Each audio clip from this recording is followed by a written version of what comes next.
어째서 나 같은 노인네한테 이 귀한 걸 주는 거요? 이건 저희 아버지가 사람 구하실 때 쓰셨던 거예요. 체온이 떨어지면 체하세요. 두르시면 따뜻하실 거예요. 노인이 목도리를 밀쳐내려던 찰나 선홍색 실로 된 수선 자국이 눈에 들어왔고 그 순간 25년 전 기억이 밀려와 노인의 몸은 그대로 굳어버렸습니다. 할아버지, 이거 마시고 힘내세요. 호호. 불면 금방 따뜻해져요. 5살 별이는 종이컵에 담긴 따뜻한 보리차를 내밀었습니다. 노인은 꿈에도 알지 못했습니다. 낡은 목도리와 아이가 건넨 종이컵의 온기가 자신의 70평생을 송두리째 무너뜨리고 끝내 무릎 꿇리게 할 줄은 말이에요. 그리고 은수 역시 몰랐습니다. 눈앞에 노인이 자신을 시험하러 온 태성그룹의 회장이자 예비 시아버지가 될지도 모를 사람이라는 사실을요. 안녕하세요. 이야기 시작 전 구독과 좋아요, 알림 눌러주시고 어디서 듣고 계신지 댓글로 남겨주시면 계신 그곳에 늘 평안과 행운이 가득하기를 기도하겠습니다. 오늘의 이야기 시작하겠습니다. 12월의 새벽 공기는 날카로운 칼날처럼 피부를 파고들었습니다. 짙은 어둠이 골목 구석구석을 메우고 있던 새벽 4시 30분. 그 시간이 되면 어김없이 고요를 깨며 가장 먼저 불을 밝히는 곳이 있었습니다. 은수의 일터이자 삶의 터전, 정갈한 밥상이라는 작은 분식집이었죠. 가로등 불빛 아래로 흩날리는 진눈깨비가 가게의 낡은 유리창에 부딪혀 마치 누군가의 눈물처럼 천천히 흘러내리고 있었습니다. 그러나 그 유리창 너머 가게 안쪽은 이미 전혀 다른 세상이었습니다. 육수솥에서 뿜어져 나오는 뽀얀 김이 공기를 가득 채우고 있었고 그 증기 속에는 이른 새벽을 견뎌내는 사람들을 품어줄 포근한 온기가 담겨 있었습니다. 그곳은 아직 잠들어 있는 세상 속에서 가장 먼저 깨어나 하루를 준비하는 작은 불빛이었습니다. 28배 은수는 얼음장처럼 차가운 물에 2손을 담그며 하루를 가장 먼저 열고 있었습니다. 매서운 겨울바람과 쉬지 않고 이어진 노동 탓에 마디마디 붉게 갈라진 그녀의 손은 바라보는 이의 가슴까지 시리게 만들었죠. 그러나 은수의 허리는 늘 곧게 펴져 있었습니다. 아무도 보지 않는 새벽에도 그 자세만큼은 한 번도 흐트러진 적이 없었습니다.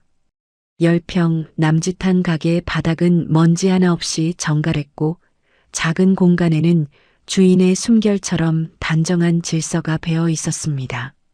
남편이 세상을 떠난 뒤 가난이라는 이름의 파도는 수없이 그녀의 삶을 덮쳐왔습니다.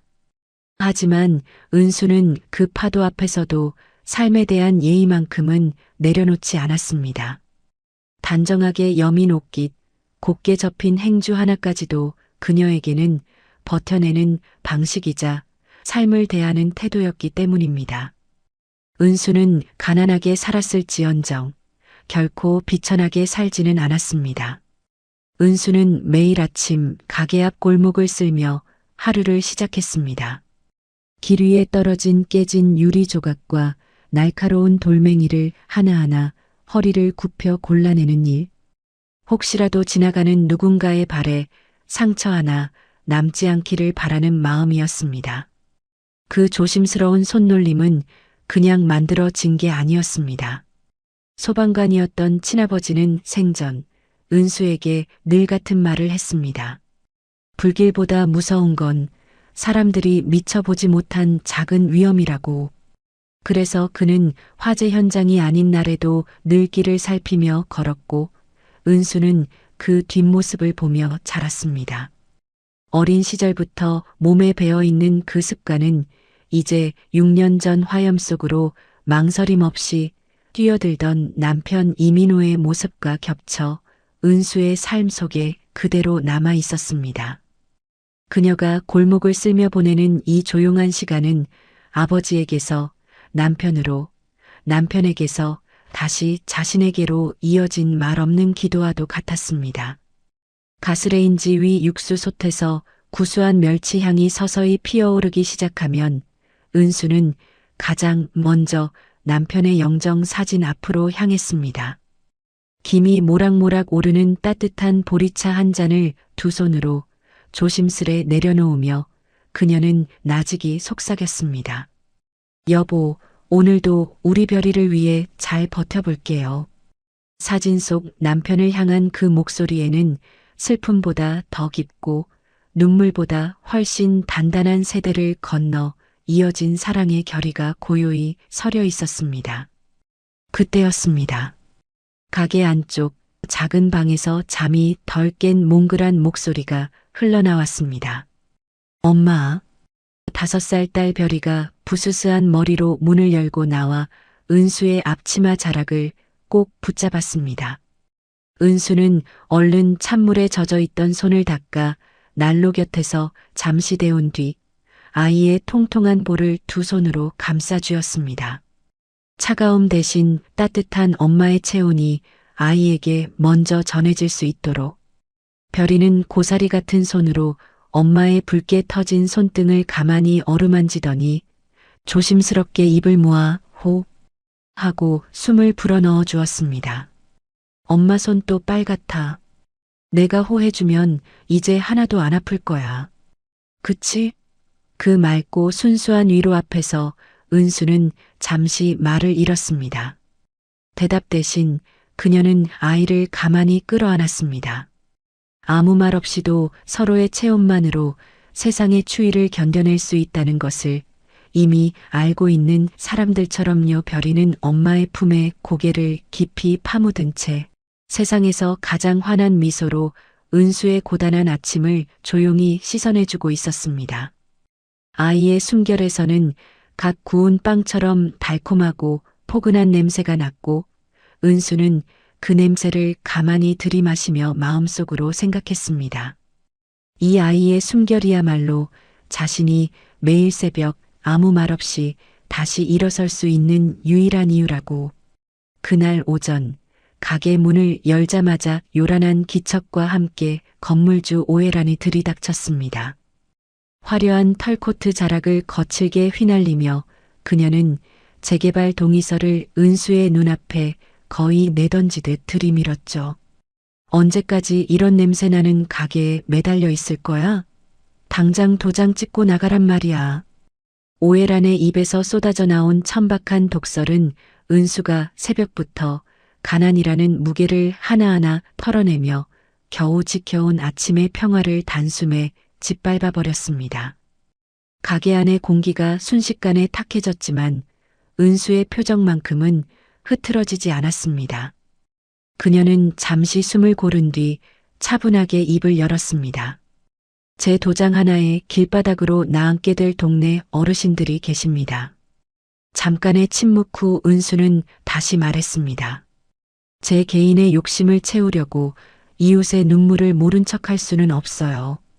은수의 손은 오해란의 말에 수치심으로 미세하게 떨리고 있었지만 그 떨림은 앞치마 아래로 조용히 감춰졌습니다. 대신 은수는 오만함으로 무장한 오해란을 향해 끝까지 단정한 눈빛을 거두지 않았습니다. 가난은 그녀의 삶이었을지언정 그녀의 태도는 결코 가난하지 않았으니까요. 그때 그 모든 광경을 가게 한쪽 구석 자리에서 숨을 죽인 채 지켜보고 있던 남자가 있었습니다. 32살의 본부장 진우였습니다. 그는 가게 문이 열리자마자 조용히 가게로 들어와 늘 그랬듯 가장 안쪽 자리에 앉아 가장 맵지 않은 떡볶이를 주문했습니다.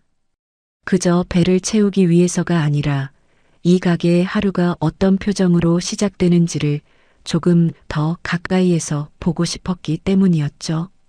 진우는 고단함 속에서도 따뜻한 빛을 잃지 않는 은수의 정갈한 손길을 말없이 바라보고 있었습니다. 그때 별이가 아장아장 걸어와 그의 앞에 멈춰 섰습니다. 아이는 두 손을 배꼽 앞에 모아 예쁘게 인사를 하더니 환한 얼굴로 말을 건넸습니다. 아저씨, 우리 엄마가 만든 떡볶이 진짜 맛있어요. 그리고는 한 박자 숨을 삼키더니 아이답게 덧붙였죠. 남기지 말고 다 드세요. 무구한 눈망울과 아무 조건 없는 호의 앞에서 진우의 가슴 깊숙이 뭉쳐있던 무언가가 조금씩 풀려내리고 있었습니다. 이 아이의 웃음소리는 25년 전 그 공포의 현장에서 들려왔던 구원의 휘슬 소리처럼 그의 얼어붙은 영혼을 조심스럽게 두드리고 있었지만 왜 하필 이 아이의 웃음에서 그날의 기억이 떠오르는지, 그리고 이 작은 분식집이 자신의 삶 깊숙한 곳을 어째서 이토록 건드리고 있는지 그 이유를 알지 못한 채 진우는 그저 이 작은 가게의 아침 풍경을 말없이 바라보고 있었습니다. 오해란이 소금을 집어 던지듯 뿌리며 악담을 쏟아내고 떠난 자리에서 은수는 아무 말 없이 바닥에 흩어진 소금 가루를 쓸어내고 있었습니다. 비굴해지기보다 인내를 택한 그녀의 뒷모습은 그 어떤 화려한 수트보다도 조용한 기품을 품고 있었죠. 분식집을 나와 차에 오른 진우는 곧바로 시동을 걸지 못했습니다. 그는 차창 밖으로 다시 가게 안을 바라보고 있었습니다.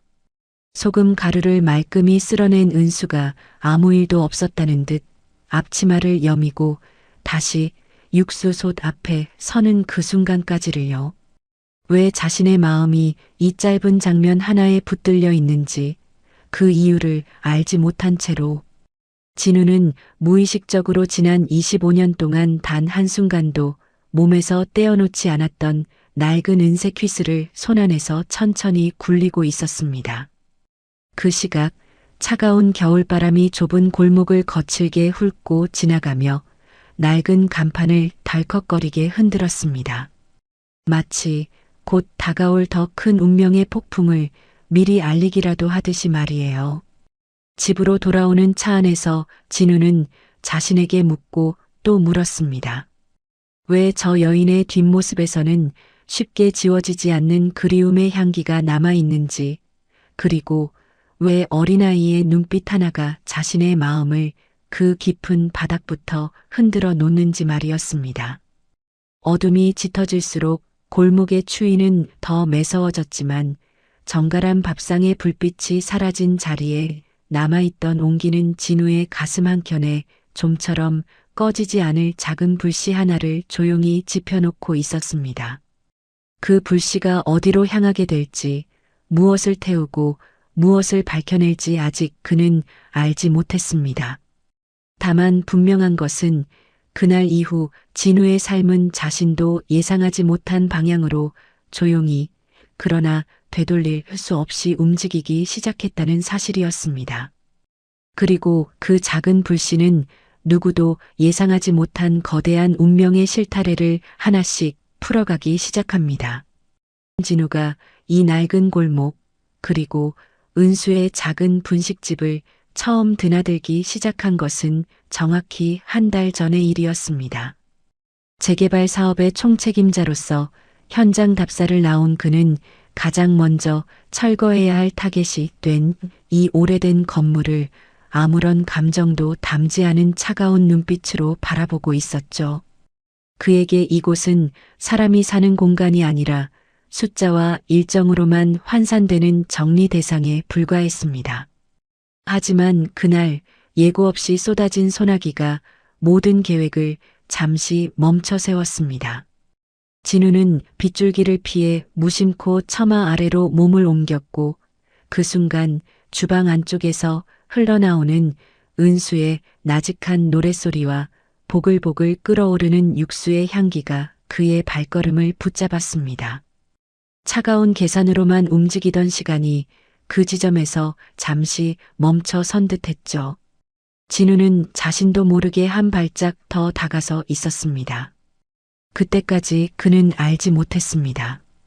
그날의 이 짧은 멈춤이 훗날 자신의 삶 깊숙한 곳까지 파문처럼 번져가게 될 줄은요. 화려한 집무실에서는 결코 느낄 수 없었던 냄새였습니다.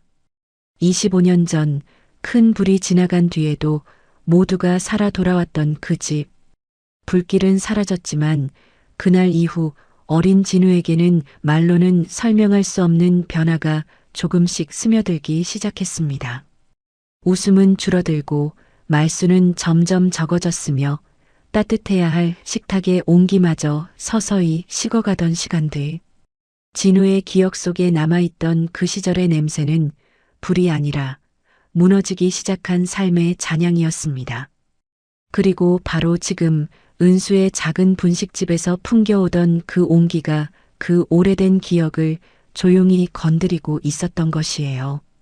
그날 이후 진우는 본부장이라는 정체를 숨긴 채 이 작은 가게를 찾기 시작했습니다. 처음에는 재개발 대상에 대한 확인과 감시가 목적이었지만 어느새 그는 은수가 건네는 김이 모락모락 오르는 어묵 국물 한 컵에 말없이 하루의 고단함을 내려놓는 단골이 되어 있었습니다. 종이컵 너머로 전해지는 그 온기가 화려한 집무실에서는 얻을 수 없었던 것이란 사실을 진우는 설명할 수 없었지만 분명히 느끼고 있었죠. 그 변화가 언제부터 시작된 것인지, 그리고 왜 이 가게 앞에서만 자신의 시간이 느려지는지까지는 그 자신조차 아직 알지 못한 채로요. 그렇게 한 달이 흘렀습니다. 늦은 저녁, 은수의 분식집은 하루를 마무리하려는 이웃들의 온기로 여전히 북적이고 있었습니다.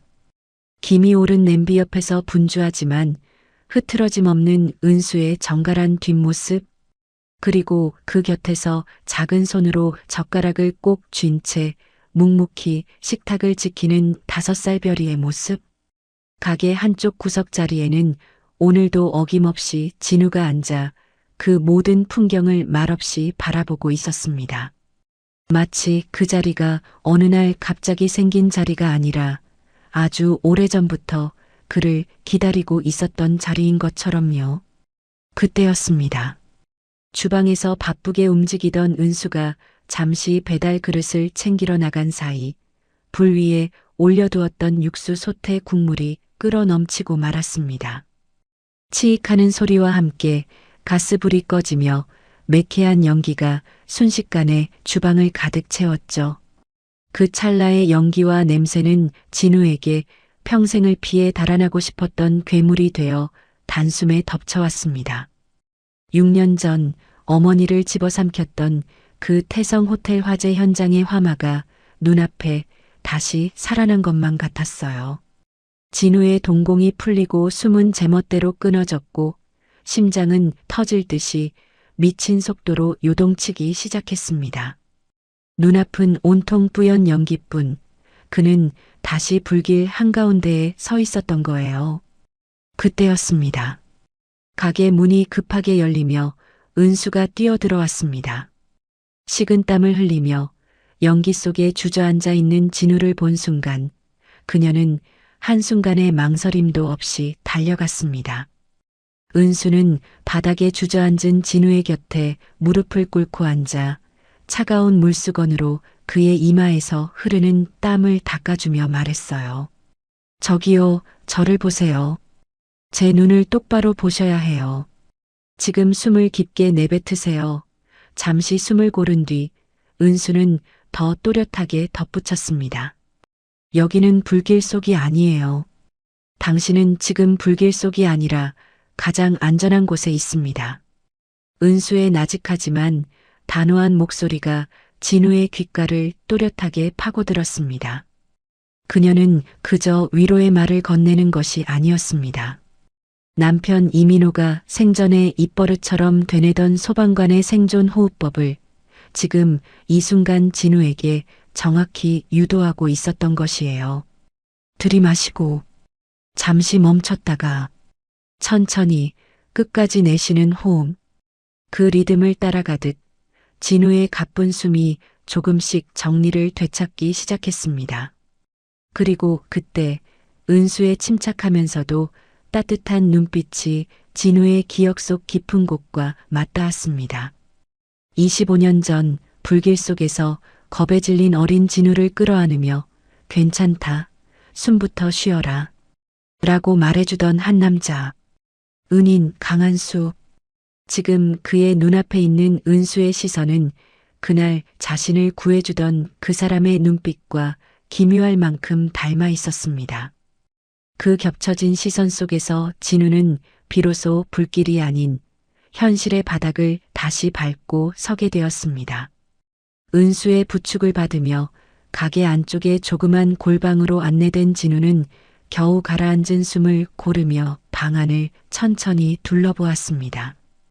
그곳은 은수와 별이가 함께 꿈을 꾸는 아주 소박하고 조심스러운 보금자리였죠.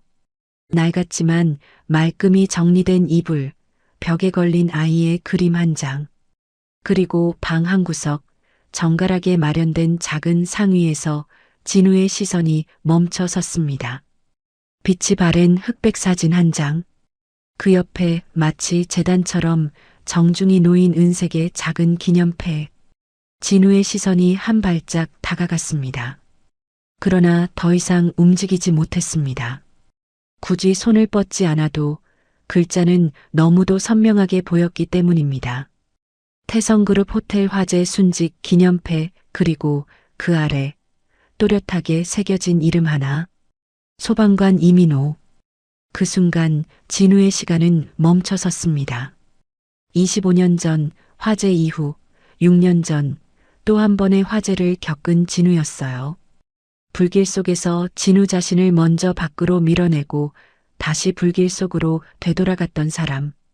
어머니를 구하러 간다며 끝내 돌아오지 못했던 그 이름이 지금 이 작은 방 안에 조용히 놓여 있었던 것입니다. 진우는 한동안 아무 말도 하지 못한 채 그저 기념패를 바라보고만 있었습니다. 마치 손을 대는 순간 이 현실이 완전히 무너져 버릴 것 같았거든요. 진우는 그 자리에 못 박힌 듯 멈춰 있었습니다. 자신의 어머니가 마지막 순간까지 생명을 비췄던 사람, 그리고 그 대가로 자신의 삶을 내어주어야 했던 젊은 영웅이 바로 은수의 남편이었다는 사실 앞에서 진우의 온몸이 떨려왔습니다. 가슴을 짓누르는 이 거대한 운명의 부채감 앞에 그는 끝내 아무 말도 하지 못했습니다. 입술을 깨물며 피눈물 같은 오열을 삼킬 뿐이었죠. 그때였습니다. 어느새 곁으로 다가온 별이가 작은 손으로 진우의 옷자락을 조심스레 붙잡았습니다. 아이는 제 소매로 진우의 눈가에 맺힌 눈물을 톡톡 닦아주며 아주 작은 목소리로 속삭였습니다. 아저씨 울지 마세요. 우리 아빠가 하늘나라에서 아저씨 지켜준다고 그랬어요. 잠시 숨을 고른 아이는 조금 더 또렷하게 덧붙였죠. 엄마가 그러는데요. 우리 아빠는 진짜 멋진 영웅이래요. 5살 아이의 위로는 진우의 심장을 더 깊이 파고들었습니다. 그는 차마 아이의 얼굴을 마주보지 못한 채 별이를 품에 안고 그대로 무너져 내렸습니다. 자신이 지금 누리고 있는 이 평온한 삶이 누군가에게는 영원히 회복되지 않을 상실이었고 한 여자의 남편이자 한 아이의 아버지를 앗아간 대가라는 사실이 그를 끝없이 괴롭히고 있었기 때문입니다. 하지만 이 숭고한 보훈의 시간 뒤편으로 또 다른 폭풍이 몰려오고 있었습니다. 진우가 재개발 사업을 사실상 방치한 채 이름도 없는 작은 분식집을 매일같이 기웃거린다는 소식이 마침내 박 회장의 귀에 들어간 것이었죠. 60을 훌쩍 넘긴 박 회장은 평생을 의심과 계산, 그리고 통찰로 살아온 인물이었습니다. 그래서 그는 아들의 행동을 우연이나 연민으로 해석하지 않았습니다. 가난한 과부 하나가 자신의 아들을 흔들고 있다는 결론에 도달하기까지는 그리 오랜 시간이 필요하지 않았죠. 박 회장은 서류 위에서 이름 하나를 천천히 되뇌었습니다. 서은수. 그리고 낮고 건조한 목소리로 말했습니다. 서은수, 그 여자가 도대체 어떤 여우길래 내 아들을 이토록 흔드는 건지. 잠시 침묵이 흘렀고 그의 입가에 미세한 냉소가 스쳤습니다. 박 회장은 은수에 대한 조사 보고서를 끝까지 읽고도 좀처럼 표정을 바꾸지 않았습니다. 학력, 경력, 인간관계, 주변 평판까지 어디 하나 흠잡을 데 없는 내용이었습니다. 그는 그제야 보고서를 내려놓으며 짧게 코웃음을 쳤습니다. 세상을 오래 살아온 사람이었습니다.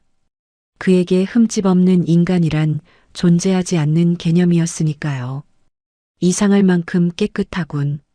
박 회장은 완벽하게 정리된 문장들 사이에서 오히려 불편함을 느꼈습니다. 사람이란 누구나 욕망을 품고 살아가는데 이 여자의 기록에는 그 흔한 흔들림조차 보이지 않았기 때문이었죠. 그는 그렇게 결론 내렸습니다. 이건 결백이 아니라 아주 오래 준비된 가면일지도 모른다고. 아들을 향한 연민, 우연을 가장한 접근, 가난하지만 단정한 살. 그 모든 것이 아들의 마음을 파고들기 위한 정교한 장치처럼 보이기 시작했습니다. 박 회장은 천천히 자리에서 일어났습니다. 직접 확인해야겠군. 돈과 권력으로는 이미 이 여자의 속을 들여다볼 수 없다는 판단이 박 회장의 머릿속에서 또렷해졌습니다. 그래서 그는 가장 오래되고 가장 잔인하지만 가장 확실한 방법을 떠올렸습니다. 사람은 자신보다 약하다고 믿는 존재 앞에서만 비로소 진짜 얼굴을 드러낸다는 것. 그날 밤 박 회장은 수행원들을 불러 뜻밖의 지시를 내렸습니다. 비싼 정장도 회장의 이름도 모두 필요 없다고. 그는 핏줄이라곤 단 하나뿐인 아들 진우를 구하기 위해서, 그리고 스스로 믿고 싶은 그 추악한 가면을 벗겨내기 위해 곰팡이 냄새가 배어있는 낡은 옷을 구해오라고 명령했습니다. 진실은 언제나 위에서 내려다볼 때가 아니라 아래에서 올려다볼 때 가장 또렷하게 보인다는 사실을 그는 누구보다 잘 알고 있었으니까요. 그리고 같은 시각 은수의 작은 골방에서는 진실을 마주한 진우의 억눌린 통곡이 어둠 속에서 조용히 번져가고 있었습니다. 그날 밤 누군가의 결단과 누군가의 오열이 서로 다른 자리에서 겹쳐지며 운명의 수레바퀴는 이제 누구도 되돌릴 수 없는 방향으로 천천히 그러나 분명하게 굴러가기 시작하고 있었습니다. 그날 밤 서로 다른 공간에서 서로 다른 선택이 내려지고 있었습니다. 누군가는 확인하기 위해 움직이기 시작했고 누군가는 아직 이유도 모른 채 흔들리고 있었습니다. 그 두 개의 움직임이 같은 이름을 향해 다가가고 있다는 사실을 그들만 모른 채로요. 한편 태성그룹의 거대한 통유리창 너머로는 화려한 도심의 불빛이 강물처럼 끊임없이 흐르고 있었습니다. 그러나 예순을 훌쩍 넘긴 박 회장은 그 눈부신 야경을 등진 채 책상 위에 놓인 몇 장의 사진에서 시선을 떼지 않고 있었습니다. 사진 속에는 재개발 본부장인 아들 진우가 허름한 분식집 앞에 쪼그려 앉아 낡은 의자를 고치고 있는 모습이 담겨 있었죠. 평생 세상의 위선과 탐욕을 한 발짝 떨어져 꿰뚫어 보며 태성을 일궈온 그에게 이 장면은 연민도 우연도 아니었습니다. 그것은 분명한 이탈이었고 통제 밖으로 벗어나고 있다는 위험 신호였습니다. 박 회장은 사진 위에 손끝을 가볍게 얹은 채 낮고 서늘한 목소리로 중얼거렸습니다. 사람의 진심은 잠시 말을 멈춘 그는 창밖이 아닌 사진 속 아들의 모습으로 시선을 더 깊이 박아 넣었습니다. 절벽 끝에 서 있을 때야 비로소 추한 본색을 드러내는 법이지. 그 순간 사진을 바라보는 박 회장의 눈빛에는 확신이 서려 있었습니다. 이제 그는 확인할 생각이었습니다. 그 여자의 진심을, 그리고 아들의 마음이 어디까지 흔들렸는지를요. 결심은 이미 끝났다. 이제 남은 것은 직접 움직이는 일뿐이다. 박 회장은 낮게 읊조리듯 혼잣말을 흘리며 서재 한편에 미리 준비해 둔 가방을 열었습니다. 그 안에는 비서실장이 구해온 곰팡이 냄새가 밴 낡고 비루한 노숙자의 누더기가 구겨진 채 들어 있었습니다. 박 회장은 잠시 그것을 내려다보다가 망설임 없이 몸에 걸친 옷을 벗기 시작했습니다. 평생 자신의 권위와 자부심을 상징해 온 최고급 이탈리아산 수트. 그 단정한 재킷이 바닥에 떨어지고 부드러운 실크 셔츠가 아무 소리 없이 그 위에 포개졌습니다. 그리고 그 자리를 대신한 것은 거칠고 딱딱한 무명옷이었습니다. 낡은 천은 그의 몸을 불편하게 조이며 숨결마저 거슬리게 만들었죠. 그러나 박 회장은 미간 하나 찌푸리지 않았습니다. 이것은 단순히 옷을 갈아입는 일이 아니었기 때문입니다. 핏줄이라곤 하나뿐인 아들을 구하기 위해 자신이 평생 쌓아 올린 명예와 체면, 이름까지도 잠시 내려놓는 행위였으니까요. 그 순간의 침묵은 변장이 아니라 결단이었고, 그는 지금 회장이 아닌 한 사람의 아버지로서 스스로를 가장 낮은 자리로 끌어내리고 있었습니다. 마치 진실에 다가가기 위해서는 먼저 자신부터 벗겨내야 한다는 것을 너무도 잘 알고 있는 사람처럼요. 그는 은발의 머리칼을 일부러 거칠게 헝클어뜨렸고 얼굴에는 거리의 검댕과 흙먼지를 주저함 없이 문질러 묻혔습니다. 거울 속에 비친 모습은 더 이상 대한민국을 움직이는 태성그룹의 회장이 아니었습니다. 그 자리에 서 있는 것은 삶의 마지막 길목에서 모든 것을 내려놓은 듯한 비참한 노인 하나뿐이었죠. 박 회장은 잠시 그 낯선 얼굴을 바라보다가 아무 말 없이 고개를 끄덕였습니다. 그리고 마지막으로 비서실장에게서 휴대폰을 건네받으며 낮고 단호한 목소리로 마지막 명령을 내렸습니다. 오늘 하루 태성그룹의 박도준은 없다. 짧은 침묵 뒤 그는 더 차갑게 말을 이었습니다. 어떤 일이 있어도 개입하지 마라. 이건 내가 직접 확인할 일이다. 박 회장은 지팡이 하나에 몸을 맡긴 채 찬바람이 몰아치는 골목 끝으로 천천히 걸어 들어갔습니다.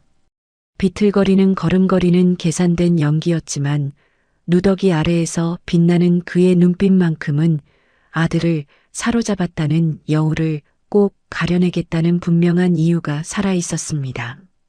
그때였습니다. 골목 어귀에서 화려한 모피 코트 자락을 휘날리며 오해란이 나타났습니다. 그녀는 거지 노인으로 변한 박 회장을 보자마자 코를 틀어막고 날선 목소리로 소리를 질렀습니다. 재수없게 어디서 이런 악취나는 노숙자가 기어들어온 거야? 잠시도 숨고를 틈 없이 독설이 이어졌죠. 당장 안 꺼져.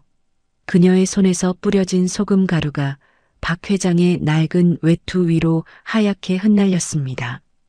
그러나 박 회장은 한 발짝도 물러서지 않았습니다. 누더기 속에 몸을 숨긴 채 그는 소금보다 더 차가운 시선으로 지금 눈앞에 드러난 한 인간의 천박한 민낯을 말없이 하나하나 눈으로 기록하고 있었기 때문입니다. 바로 그 순간이었습니다. 낡은 분식집의 문이 급히 열리며 은수가 밖으로 달려나왔습니다. 그녀는 오해란의 폭언 앞에서 고개를 숙인 채 서 있던 노인을 보자마자 망설임 없이 한 걸음 앞으로 나섰습니다. 그리고 자신의 몸으로 오해란의 시선을 조용히 그러나 단호하게 가로막았습니다. 은수의 목소리는 높지 않았지만 분명했습니다. 사모님, 어른에게 이러시는 건 너무하시네요. 잠시 숨을 고른 뒤 그녀는 노인을 향해 몸을 틀어 한결 부드러운 목소리로 덧붙였습니다. 어르신, 날이 많이 차요. 일단 안으로 들어가셔서 숨부터 좀 돌리세요. 그 짧은 순간 누군가는 소리를 높였고 누군가는 등을 내주었습니다.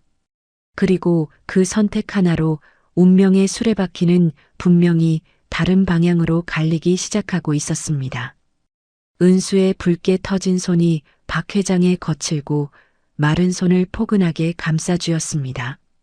그 찰나의 접촉에서 박 회장은 설명하기 어려운 이질감을 느꼈습니다. 가식적인 친절이라 치부하기엔 그 손에서 전해지는 온기가 너무도 정직하고 너무도 단단했기 때문이었죠. 그는 속으로 비웃듯 중얼거렸습니다. 분명 아들의 눈에 들기 위해 치밀하게 준비된 연출일 거야. 가게 안으로 부축을 받아 들어온 박 회장은 난로 옆 가장 따뜻한 자리에 조심스레 앉혀졌습니다. 그는 일부러 흙먼지가 잔뜩 묻은 지팡이를 깨끗한 식탁 위에 탁 소리가 나게 내려놓았습니다. 그리고 거칠게 외쳤습니다. 배고파 죽겠어. 여기서 제일 빨리 나오는 걸로 아무거나 가져와. 은수의 인내를 시험하려는 노골적인 도발이었지만 은수는 표정을 바꾸지 않았습니다. 그리고 차분한 목소리로 말했습니다. 시장하실 텐데 따뜻한 보리차부터 드세요. 잠시 말을 멈춘 뒤 은수는 부드럽게 덧붙였습니다. 속이 먼저 따뜻해야 맛있는 음식도 탈 없이 드실 수 있거든요. 그 순간 박 회장은 깨달았습니다. 자신이 던진 도발은 상대를 벗겨내기 위한 칼이었지만 은수의 응답은 그 칼날마저 감싸 안는 천처럼 부드럽고 단단하다는 것을요. 은수의 차분하고 기품 있는 목소리에 박 회장은 내심 당황한 채 컵을 받아들었습니다. 그때였습니다. 5살 별이가 아장아장 다가와 박 회장의 누더기 옷자락에 묻은 먼지를 작은 손으로 톡톡 털어내기 시작했어요. 박 회장은 일부러 아이를 밀쳐내려는 듯 목소리를 높였습니다. 저리가, 냄새나는 노인네가 뭐가 좋다고 이래.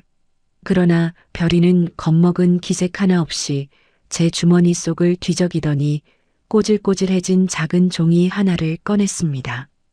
삐뚤빼뚤 접힌 별 모양의 종이였어요. 아이는 그것을 박 회장의 거칠고 마른 손바닥 위에 살며시 올려두었습니다. 이거 제가 접은 거예요.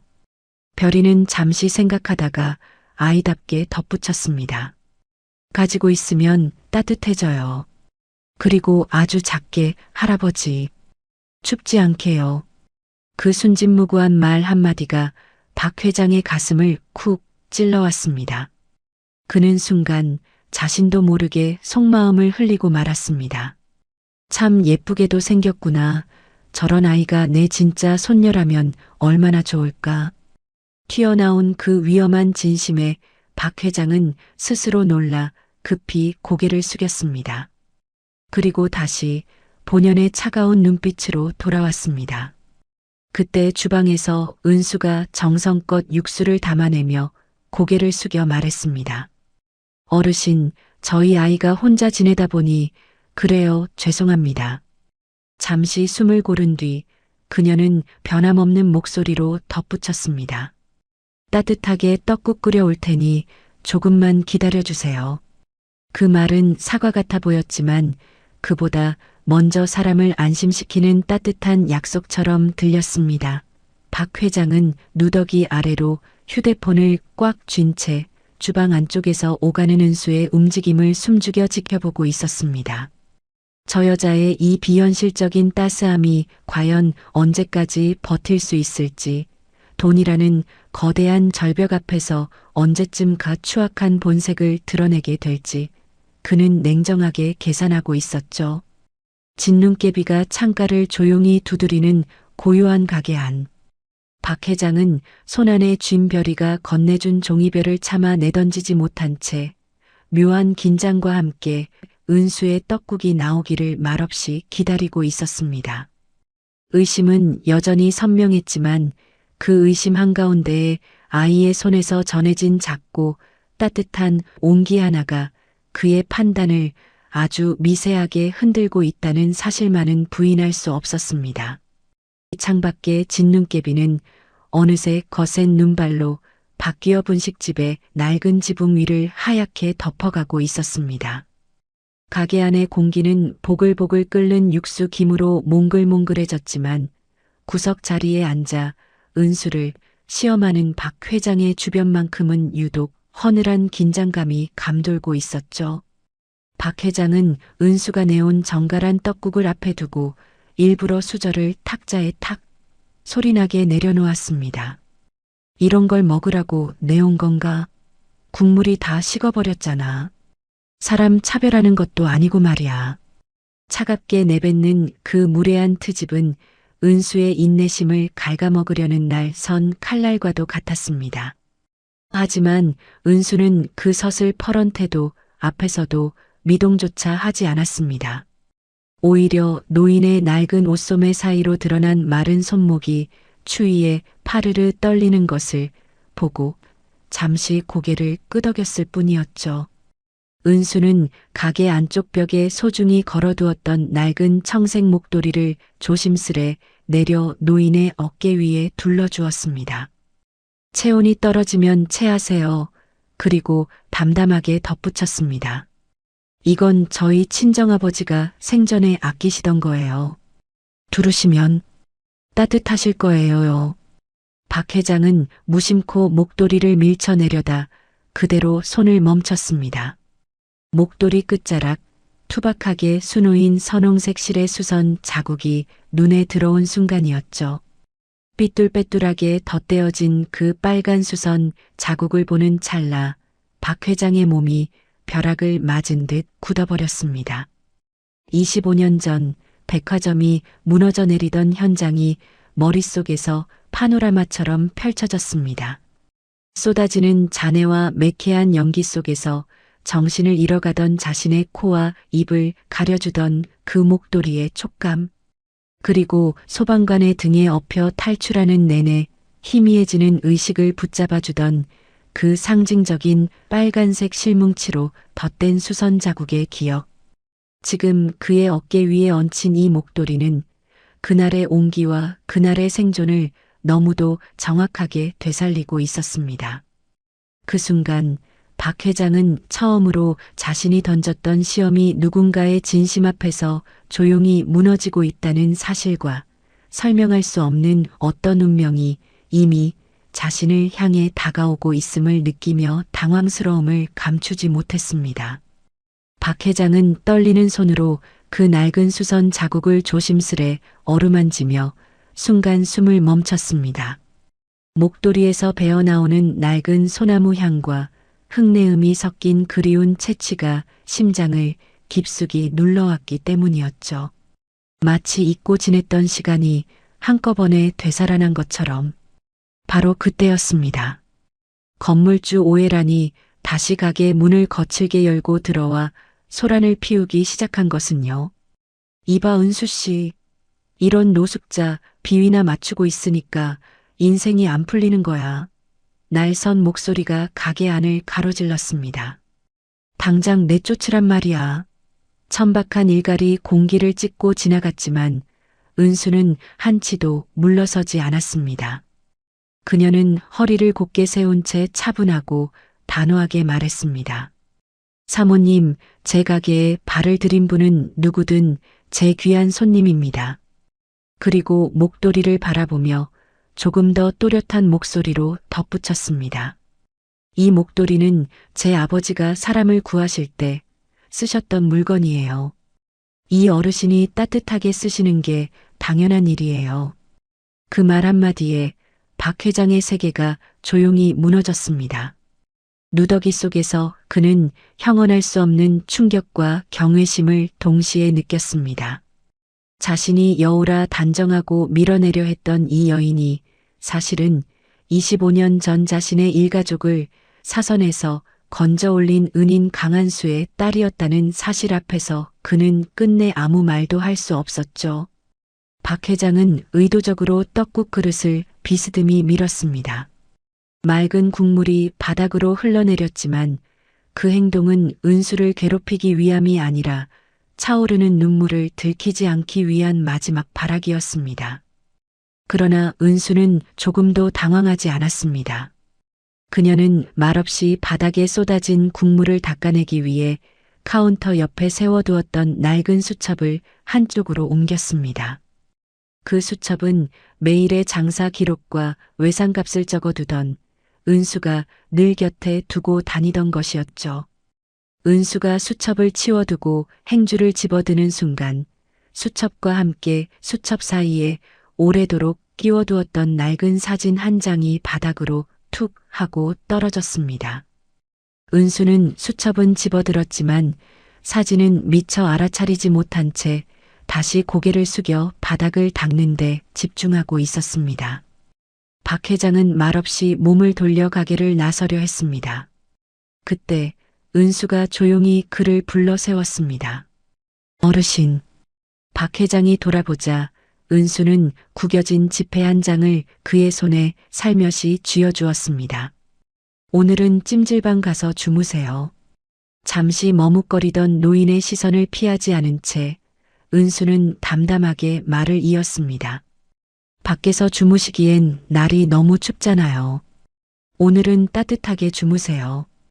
박 회장은 그 돈을 밀어내지도 고맙다는 말도 하지 못한 채 한동안 그 자리에 서 있었습니다. 그리고 잠시 뒤 박 회장이 가게를 나선 직후 뒤늦게 가게에 도착한 진우가 바닥에 떨어진 사진 한 장을 발견하고 무심코 몸을 숙여 주워 들었습니다. 사진 속에는 어딘가 낯익은 한 남자가 갓난아이를 품에 안고 카메라를 바라보고 있었죠. 그 순간 진우의 숨이 턱 막혔습니다. 25년 전 거대한 화재 현장에서 자신을 포함한 가족을 불길 속에서 끌어내 주었던 사람. 그 이름을 진우는 단 한 번도 잊어본 적이 없었습니다. 강한수 소방관. 사진 속 남자는 바로 그 사람이었고 그의 품에 안겨 세상에서 가장 평온한 얼굴로 잠들어 있던 아기가 은수였던 것입니다. 진우는 떨리는 손으로 자신의 목에 걸린 낡은 은색 휘슬을 꽉 움켜쥐었습니다. 그리고 또 하나의 기억이 가슴 깊은 곳에서 연기처럼 피어올랐습니다. 6년 전 화재 현장에서 자신을 먼저 밖으로 밀어내고 끝내 돌아오지 못했던 사람. 은수의 남편 이민호 소방관. 그 이름이 진우의 머리를 망치처럼 내려쳤습니다. 진우는 사진 속 강한수의 얼굴과 눈앞에 있는 은수의 모습을 천천히 겹쳐보았습니다. 그제야 모든 퍼즐이 하나로 맞춰지고 있었습니다. 그녀는 자신을 2번이나 죽음에서 건져낸 가문이 그 두 영웅의 딸이자 아내였던 것입니다. 그 사실이 마침내 또렷해지는 순간 진우의 온몸은 늦게 도착한 진실 앞에서 속절없이 무너지는 것처럼 조용히 그러나 분명하게 떨리기 시작했습니다. 아저씨, 당신의 딸이었나요? 우리 가문을 2번이나 살린 영웅의 아이가 왜 이런 모진 시련을 홀로 견디고 있었단 말입니까? 진우는 가슴을 쥐어뜯는 듯한 부채감과 슬픔의 벽을 짚고서야 겨우 몸을 지탱할 수 있었습니다. 그리고 끝내 아무 소리도 내지 못한 채 조용한 오열을 터뜨렸습니다. 그 모습을 바라보던 은수는 잠시 걸음을 멈추었습니다. 무너지는 남자를 처음 보는 시선이었지만 그 눈물 속에 연민이나 동정이 아닌 진심 어린 떨림이 있다는 것을 은수는 본능적으로 느끼고 있었습니다. 그때 5살 별이가 울고 있는 진우에게 달려와 고사리 같은 두 손으로 그를 꼭 안아주었습니다. 아저씨, 아이는 맑은 눈으로 올려다보며 또렷하게 말했습니다. 우리 할아버지는 사람들을 구해주는 진짜 멋진 영웅이래요. 잠시 숨을 고른 뒤 아이답게 덧붙였습니다. 할아버지가 아저씨도 지켜줄 거니까 울지 마세요. 아이의 말에 은수는 조용히 눈을 감았습니다. 자신이 평생 가슴에만 묻어두고 쉽게 꺼내지 않았던 이름이 아이의 입을 통해 이토록 담담하게 불려지는 순간 은수의 마음속에서도 오래된 통증 하나가 천천히 풀어지고 있었기 때문입니다. 진우는 별이를 조심스레 안은 채 고개를 들었고 그제야 눈앞에 서 있는 은수와 시선이 마주쳤습니다. 은수는 그를 위로하려 들지도 다급히 다가가지도 않았습니다. 다만 한 발짝 다가와 말없이 진우의 무너진 자세를 조용히 바로 세워주었습니다. 진우는 그 침묵 앞에서 더 이상 도망칠 수 없음을 느꼈습니다. 그는 천천히 은수에게 다가가 찬물에 퉁퉁 불어버린 그녀의 손을 조심스럽게 감싸쥐었습니다.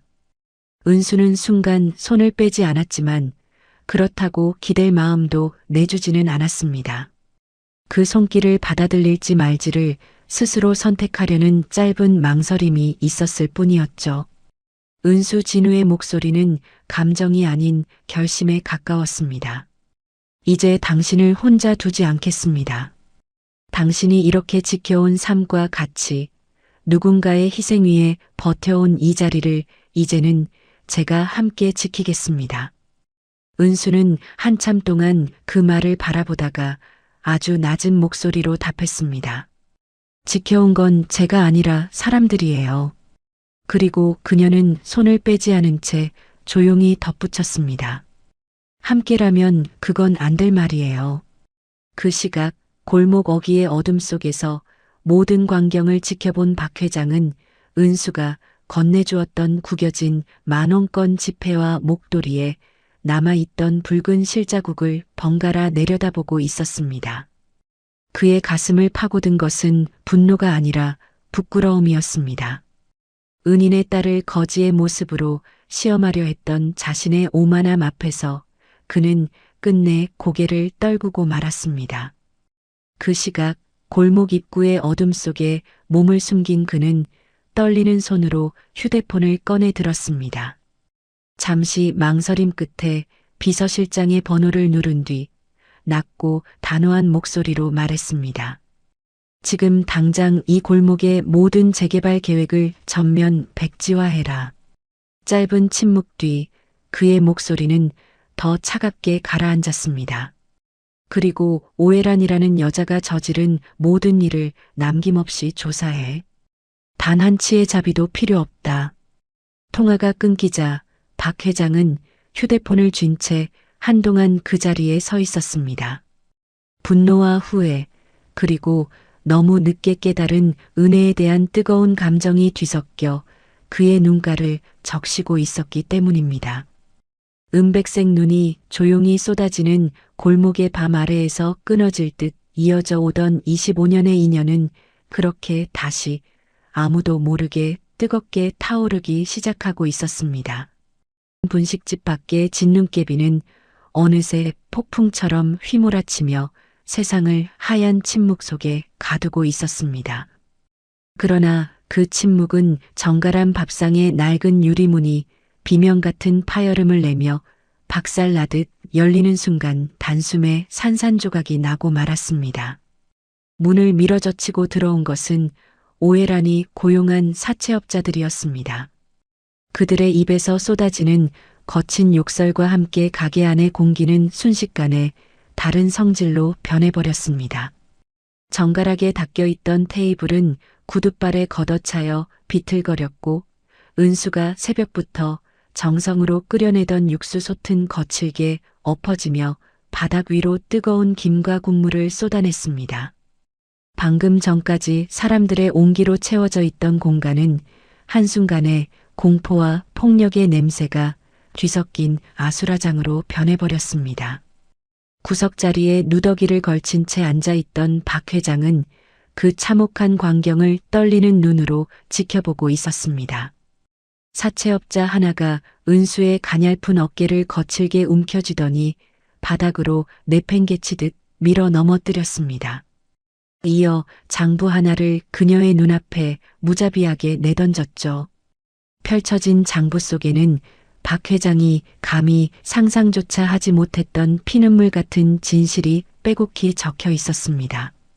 그것은 은수의 허영도 사치도 아니었습니다. 남편 이민호가 끝내 다 마치지 못하고 떠난 마지막 책임 시어머니의 암 수술비와 그 뒤를 잇는 막대한 병원비의 기록이었습니다. 은수는 남편이 생전에 다하지 못한 효도를 자신의 몫으로 끌어안고 청춘도 아니도 모두 갈아 넣으며 그 무게를 홀로 견뎌내고 있었던 것입니다. 그 사실을 깨닫는 순간 박 회장의 가슴 한복판이 마치 둔기로 내려찍힌 듯 무너져 내렸습니다. 자신이 의심이라는 이름으로 재단하려 했던 이 여인이 사실은 누군가의 명예와 책임을 지키기 위해 침묵 속에서 삶을 소모해 온 사람이었다는 진실이 그를 피할 수 없는 참의 앞으로 끌어당기고 있었기 때문입니다. 이 여자야, 내 남편 죽고 나온 보험금 다 어디다 숨겨놨어? 사채업자의 목소리는 차가운 쇳소리처럼 가게 안을 긁고 지나갔습니다. 이번 달 이자 못 내면 이 가게도 내 딸년도 다 팔아버릴 줄 알아. 그 말이 끝나기도 전에 사내의 거친 손이 겁에 질려 울먹이던 5살 별이를 향해 무심하게 뻗어나갔습니다. 그 순간 은수는 생각할 틈도 없이 비명을 토해내며 아이를 자신의 품속으로 으스러지듯 끌어안았습니다. 차가운 타일 바닥에 무릎을 꿇은 채 머리채를 거칠게 휘잡히면서도 은수의 두 팔은 아이를 감싼 채 단 한 번도 풀리지 않았습니다. 제발 저한테만 하세요. 갈라진 목소리로 그녀는 애원했습니다. 아이는 아무것도 몰라요. 그 처절한 한마디는 비명보다도 더 깊게 공기를 찢고 지나갔습니다. 그 광경을 구석 자리에서 지켜보던 박 회장은 가슴 한복판이 송곳으로 꿰뚫리는 듯한 통증에 온몸이 파르르 떨렸습니다.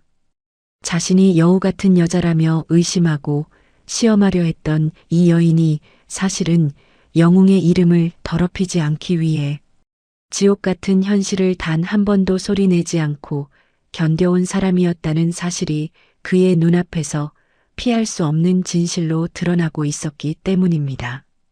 그 순간 박 회장의 눈에서는 분노가 아니라 피눈물 같은 후회가 조용히 흘러내리고 있었습니다. 오해라는 옆에서 팔짱을 낀 채 비릿한 웃음을 흘리며 그 광경을 내려다보고 있었습니다. 은수야. 그녀의 목소리에는 연민이라곤 한 톨도 없는 조롱만이 묻어 있었습니다. 박 본부장한테 꼬리 좀 치면 그 돈 금방 나올 텐데 왜 그렇게 미련하게 구는 거야? 입꼬리를 비틀어 올린 채 그녀는 비아냥거리듯 덧붙였습니다. 그 잘난 자존심이 밥 먹여주디? 그 순간 은수는 대답 대신 아이의 귀를 두 손으로 꼭 막아주었습니다. 그리고 고개를 들었을 때 그녀의 눈빛에는 흔들림이 없었습니다. 사모님, 은수의 목소리는 크지 않았지만 가게 안의 모든 소음을 조용히 밀어냈습니다. 제 인생이 비록 만신창이가 된다 해도 제 남편의 이름에 먹칠을 하며 살 수는 없습니다.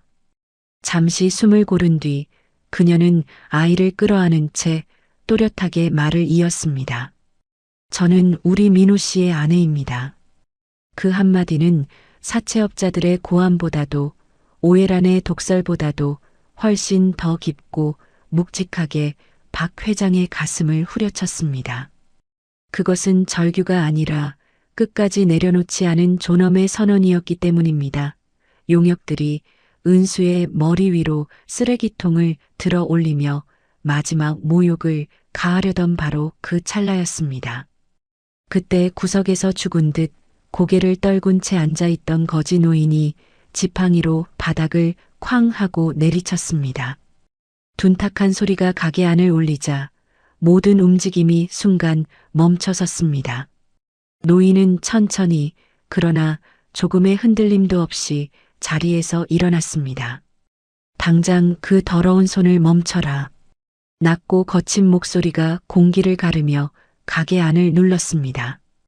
이 천박하고 가증스러운 것들아. 누더기를 걸치고 있었지만 그 입에서 터져나온 한마디는 굶주린 사자의 포효처럼 공포와 소음을 단숨에 잠재워 버렸습니다. 오해라는 잠시 얼어붙었다가 비명을 질렀습니다. 이 미친 노친네가 뭐라는 거야?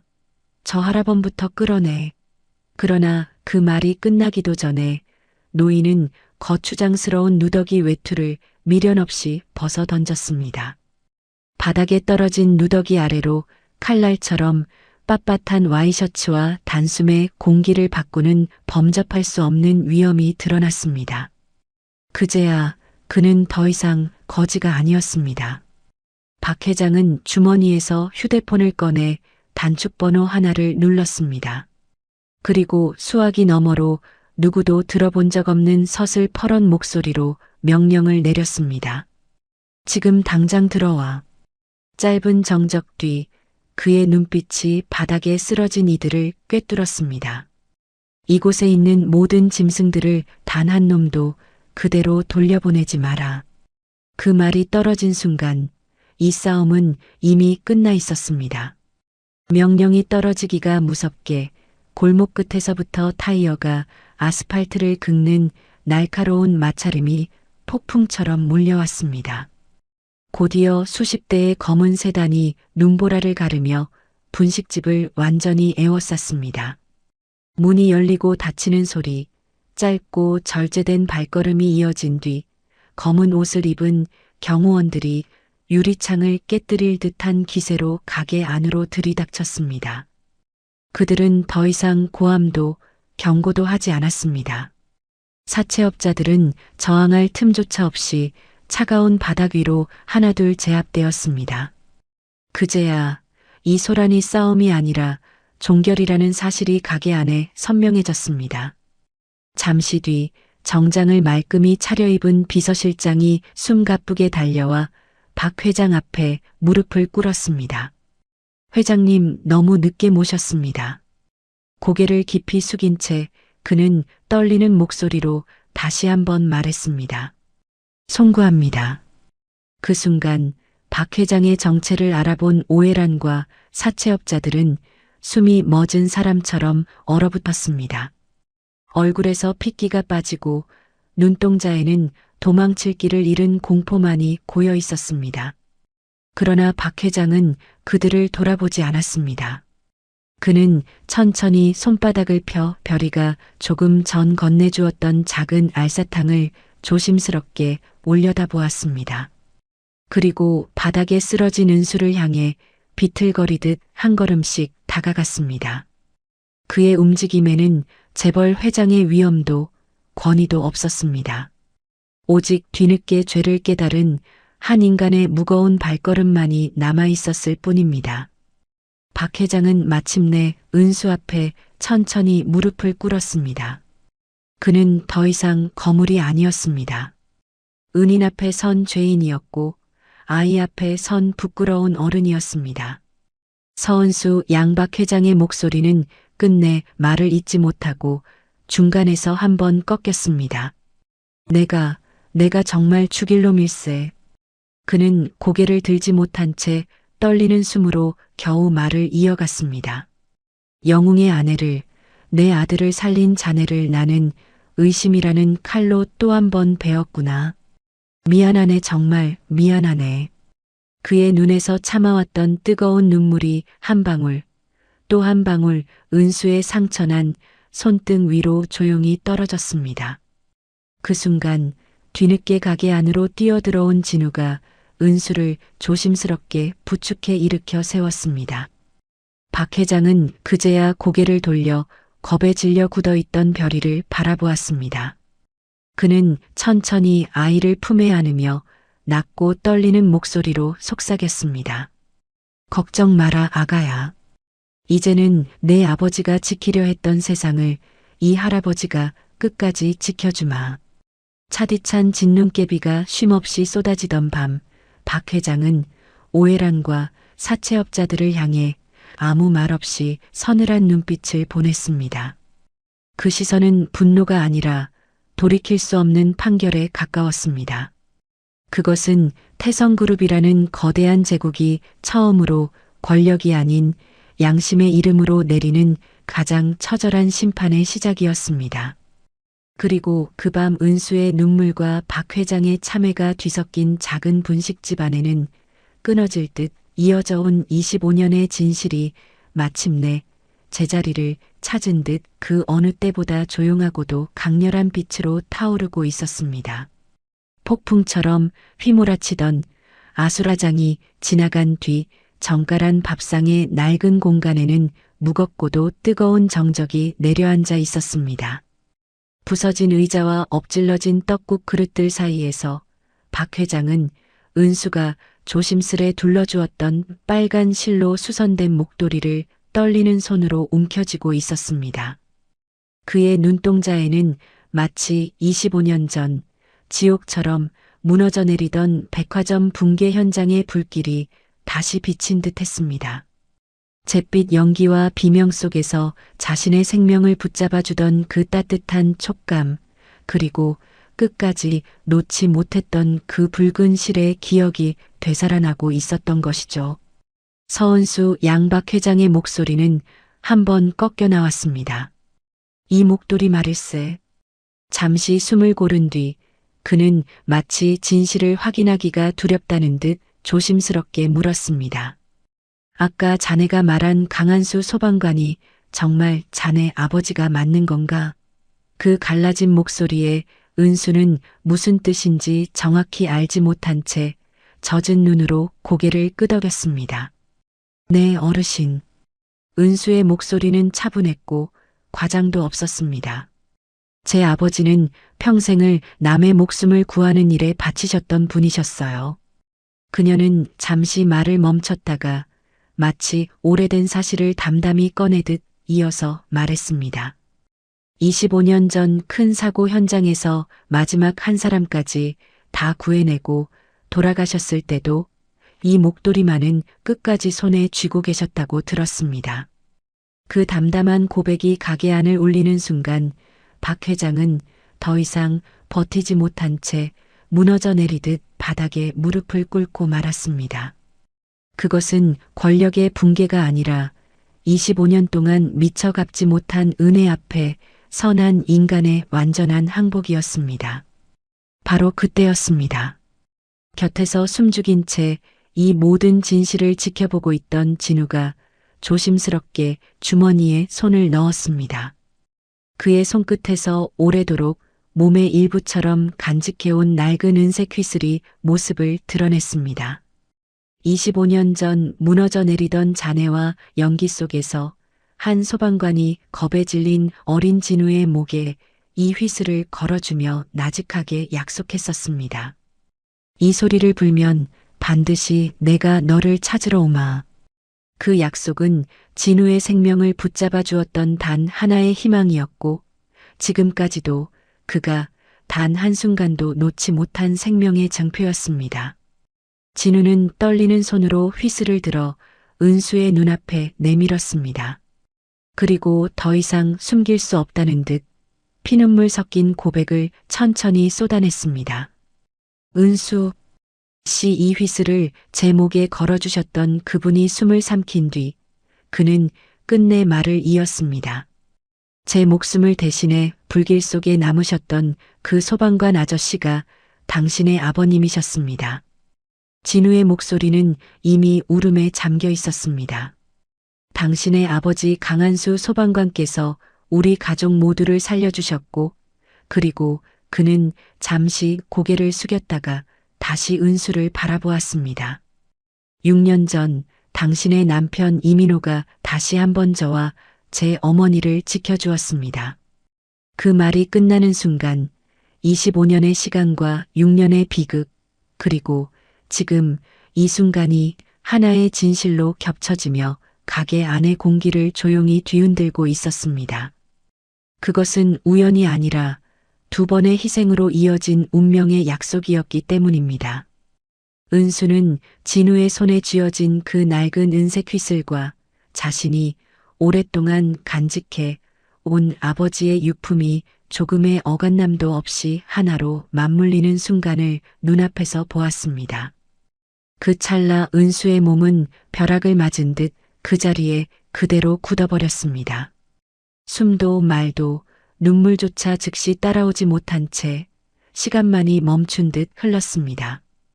25년 전 아버지가 마지막으로 품에 안고 밖으로 밀어냈던 그 어린아이.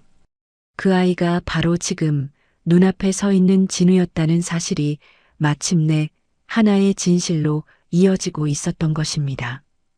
그리고 평생 그리워하며 가슴속에서만 되뇌던 아버지의 체온과 숨결이 다른 누구도 아닌 진우를 통해 이렇게 다시 자신에게 돌아오고 있다는 사실이 은수의 가슴을 조용히 그러나 깊게 뒤흔들고 있었습니다. 그 순간 가게 한편에서 모든 진실을 마주한 박 회장은 더 이상 버티지 못한 채 가슴을 쥐어뜯으며 끝내 대성통곡을 터뜨리고 말았습니다. 그의 울음은 후회였고 감사였으며 25년을 늦게 도착한 참회의 소리였습니다. 작은 분식집 안에는 그날 이후 결코 흩어지지 않았던 운명의 온기가 눈물과 함께 조용히 퍼져나가고 있었습니다. 하늘이 시어 박 회장의 목소리는 끝내 울음에 잠겨 제대로 이어지지 못했습니다. 내가 무슨 죄를 지었기에 그는 가슴을 움켜쥔 채 낡은 바닥에 그대로 주저앉았습니다. 내 아들과 우리 가문을 살린 영웅의 딸을, 그 아이를 이렇게 거짓골로 시험하다니 내가 정말 죽일 놈일세. 대한민국을 움직이던 거물 박 회장의 통곡은 낡은 분식집의 벽을 울리며 메아리 쳤습니다.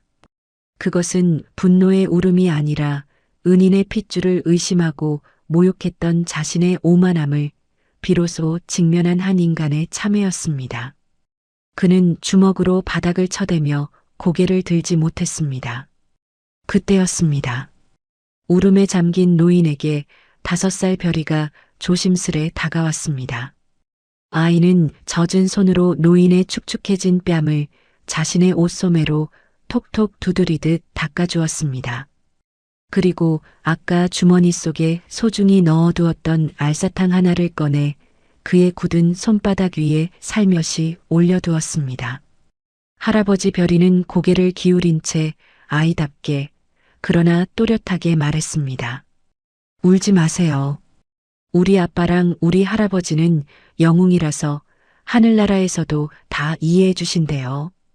아이는 잠시 망설이다가 조금 더 용기를 내어 덧붙였습니다. 제가 할아버지 지켜줄게요.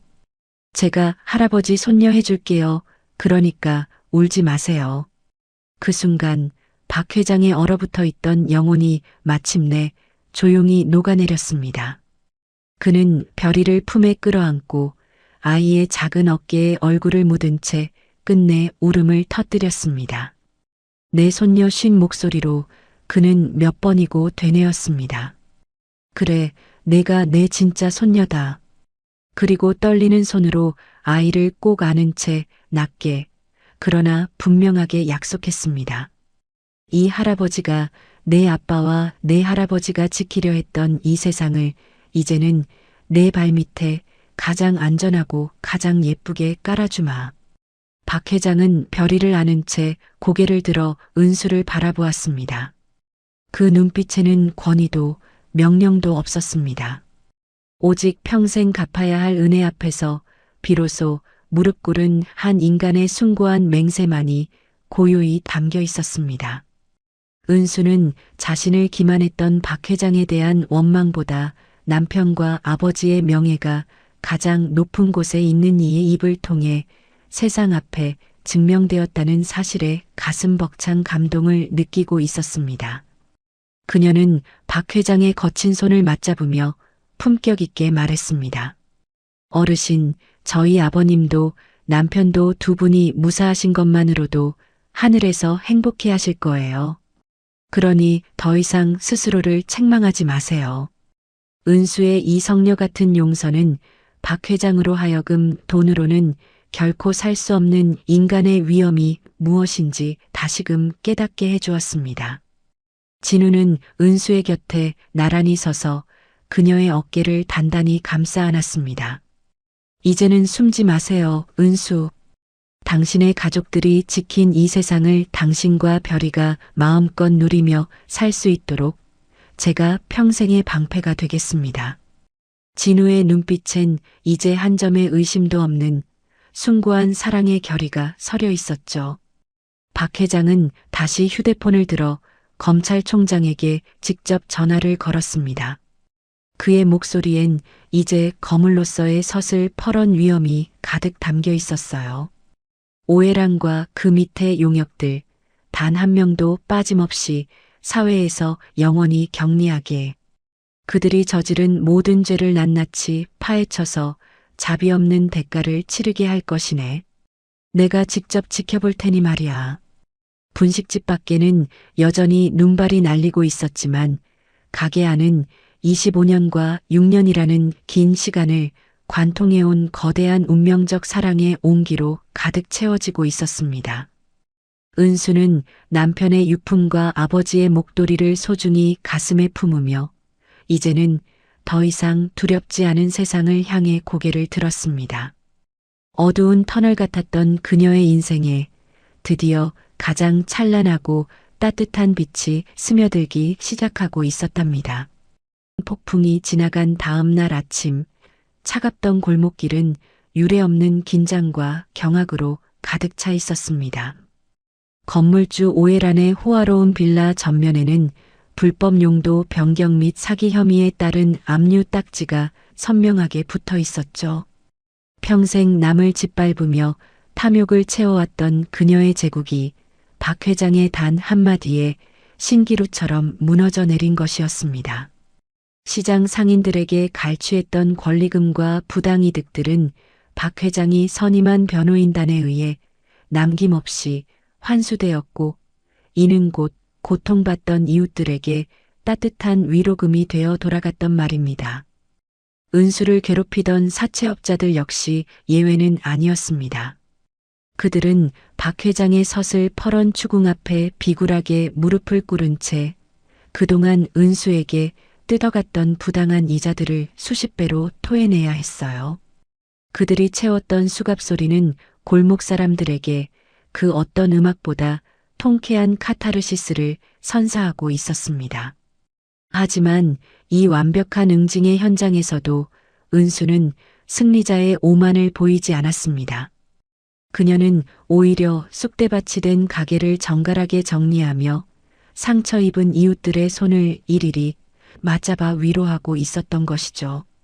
며칠 후 박 회장은 은수를 태성그룹 본사 집무실로 정중히 초대했습니다. 화려한 대리석 복도와 수천억의 가치를 지닌 예술품들이 즐비한 그곳에서 은수는 수수한 옷차림이었지만 그 누구보다 당당하고 기품 있는 자태로 걸어 들어왔습니다. 박 회장은 책상 위에 거액의 금액이 적힌 수표를 내밀며 말했습니다. 은수 양, 이건 자네 가문이 우리 가문에게 베푼 은혜에 비하면 턱없이 부족한 보상이네. 자네가 짊어졌던 그 무거운 짐을 이제는 내가 다 치워주려 하네. 하지만 은수는 그 눈부신 수표를 물끄러미 바라보다가 천천히 고개를 저으며 정중히 거절했습니다. 그 순간 집무실 안에는 숨막히는 정적이 흘렀죠. 은수는 맑은 눈망울로 박 회장을 응시하며 나직이 입을 열었습니다. 어르신, 제 아버지와 남편의 고귀한 희생을 종이 한 장의 돈으로 바꾸고 싶지 않습니다. 그분들이 지키려 했던 건 돈이 아니라 사람의 생명과 명예였으니까요.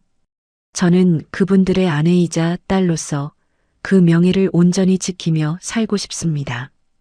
박 회장은 은수의 이 숭고한 거절 앞에 깊은 충격을 받았습니다. 돈이면 무엇이든 해결할 수 있다고 믿었던 거물의 가치관이 28세의 젊은 여인이 지닌 단단한 인품 앞에 다시 한번 무너져 내린 것이었어요. 은수는 이어 자신의 유일한 소망을 말했습니다. 다만 저 골목에서 평생을 살아온 어르신들이 쫓겨나지 않고 마음 편히 장사할 수 있는 터전만은 꼭 지켜주셨으면 좋겠습니다. 그것이 제가 바라는 유일한 보상입니다. 은수의 이 타인에 대한 배려와 이타심에 감복한 박 회장은 그 자리에서 골목 전체를 매입하여 영웅 소방관 상생 재단을 설립하기로 결정했습니다.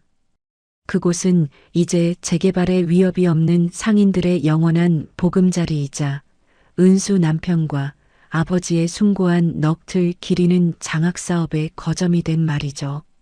오해라는 모든 재산을 몰수당하고 은수의 가게 앞에서 무릎을 꿇은 채 눈물로 용서를 빌었지만 은수는 차갑지도 뜨겁지도 않은 목소리로 마지막 일침을 가했습니다. 사모님, 당신이 진정으로 사죄해야 할 분은 제가 아니라 당신의 탐욕에 눈물 흘렸던 이 골목의 모든 마음들입니다. 박 회장은 별이의 손을 잡고 은수에게 다가가 다이아몬드 반지보다 훨씬 더 값진 선물을 건넸습니다.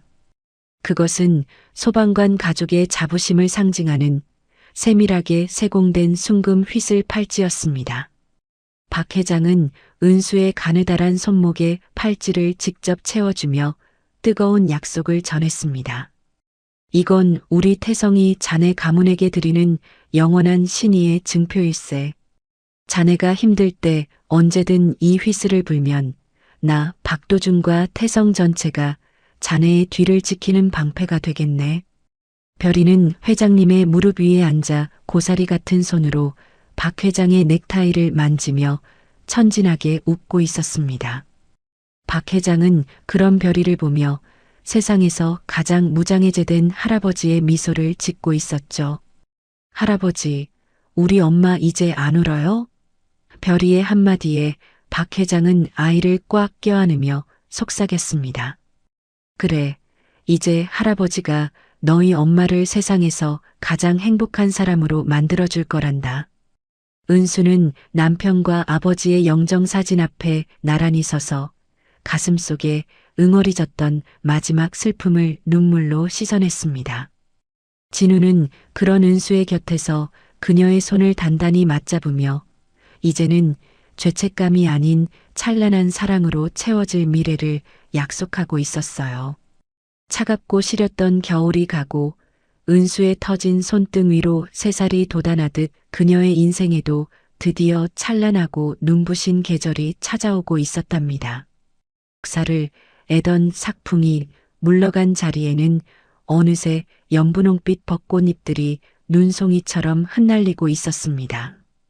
1년 전 눈물과 고함으로 얼룩졌던 차가운 골목길은 이제 온데간데없고 햇살이 화사하게 쏟아지는 분식집 정갈한 밥상 앞에는 손님들의 정겨운 웃음소리가 봄바람처럼 가득 차 있었어요.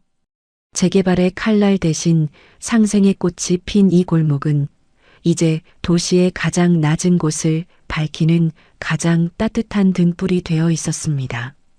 28이었던 은수는 이제 30을 앞둔 성숙한 여인이 되어 있었습니다. 그녀는 더 이상 빚 독촉에 시달리며 잠 못 이루지 않았고 시어머니의 병원비를 걱정하며 찬물에 손을 담그지 않아도 되었죠. 하지만 은수는 여전히 대나무처럼 고든 자세로 정갈한 앞치마를 두른 채 손님들에게 따뜻한 보리차를 건네고 있었습니다. 고된 노동에 붉게 터졌던 그녀의 손마디는 이제 상처 대신 건강한 생명력으로 반짝이고 있었고 그 정갈한 손길은 여전히 이웃들의 허기진 영혼을 채워주는 거룩한 의식과도 같았던 말입니다. 6살이 된 별이는 유치원 가방을 맨 채 골목 어귀에서 씩씩하게 달려들어오고 있었습니다. 아이의 입구에는 언제나처럼 박 회장이 인자한 미소를 지으며 기다리고 있었죠. 별이가 할아버지라고 외치며 달려가 품에 안기면 대한민국을 호령하던 거물 박 회장은 세상을 다 가진 듯한 웃음을 터뜨리며 아이를 번쩍 들어 올렸습니다. 박 회장은 이제 정정한 모습으로 매일 분식집에 출근 도장을 찍으며 홀로 남겨진 독거노인들에게 식사를 대접하는 은수의 가장 든든한 조력자이자 진짜 할아버지로 살아가고 있었습니다. 반면 한때 이 골목의 폭군이었던 오해라는 이제 시장통 구석에서 비질을 하며 자신이 무시했던 사람들의 발밑을 닦는 신세가 되어 있었습니다. 그녀는 은수의 가게 앞을 지날 때마다 고개를 깊이 숙인 채 자신이 저지른 탐욕의 대가를 뼈저리게 참회하며 살아가고 있었죠. 권선징악의 명확한 결과는 골목 사람들에게 정의가 살아있다는 안도감을 선사하고 있었습니다. 박 회장은 어느 날 노을이 아름답게 지는 분식집 테라스에 앉아 시청자들을 향해 나직이 독백을 던졌습니다. 돈이 세상을 움직이는 줄 알았는데 아니었어. 세상을 구하는 건 저 정갈한 밥상 위에 담긴 한 사람의 진심이더군. 나는 이제야 진짜 부자가 된 기분이네. 은수는 하루 영업을 마치고 가게 문을 닫으며 친정아버지 강한수가 남겼던 낡은 청색 목도리를 깨끗이 세탁해 소중한 유리 상자에 보관했습니다. 그 위에는 사랑은 사라지지 않고 다른 온기로 남는다라는 글귀를 정성껏 적어 넣었죠. 진우는 그런 은수의 곁으로 다가와 그녀의 어깨를 포근하게 감싸 안았습니다. 햇살 아래 반짝이는 은색 휘슬을 가만히 쥔 진우의 눈빛엔 이제 한 점의 어둠도 남아있지 않았어요. 그들에게 휘슬 소리는 더 이상 공포의 기억이 아니라 서로가 서로를 부르는 축복의 신호가 되어 있었던 말입니다. 은수와 진우, 별이, 그리고 박 회장이 손을 맞잡고 노을빛이 가득한 골목길을 걸어가는 뒷모습 위로 따뜻한 나레이션이 흐르고 있었습니다. 착한 사람들의 이야기가 기적이 되는 세상, 여러분이 바로 그 기적의 주인공입니다. 따뜻한 김이 모락모락 피어오르는 분식집의 창 너머로 불이 하나둘 꺼지며 가슴 속에 잊지 못할 온기라는 마침표를 찍고 있었습니다. 새 아파트 창가에서 별이를 기다리던 시어머니는 아들 이민호의 사진 앞에서 행복한 눈물을 흘렸고 진우와 은수는 결혼식 대신 소방관 가족들을 위한 나눔 잔치를 열며 두 가문을 잇는 숭고한 약속을 영원한 사랑으로 승화시켰습니다. 박 회장은 태성의 경영권을 진우에게 물려준 채 별이와 함께 동화책을 읽는 지혜로운 노년의 정점을 보여주었죠. 화면은 분식집 창가에 비친 세 사람의 행복한 웃음소리를 담아내며 진정한 분은 곁에 있는 사람의 체온입니다라는 문구를 마지막으로 띄웠습니다. 벚꽃잎이 흩날리는 골목길 끝자락, 은수가 별이의 손을 잡고 남편과 아버지의 넋이 깃든 하늘을 향해 가볍게 목례하는 장면을 끝으로 이 위대한 서사의 막이 내렸습니다. 가슴을 적시는 여운과 함께 자신의 곁에 있는 소중한 사람들의 온기를 다시금 확인하며 따뜻한 봄밤을 맞이하게 될 것입니다.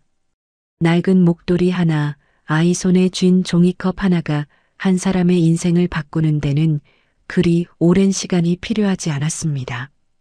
지금 이 영상을 보고 계신 여러분의 하루에도 누군가에게는 작은 온기가 되어줄 장면이 이미 지나갔을지 모릅니다.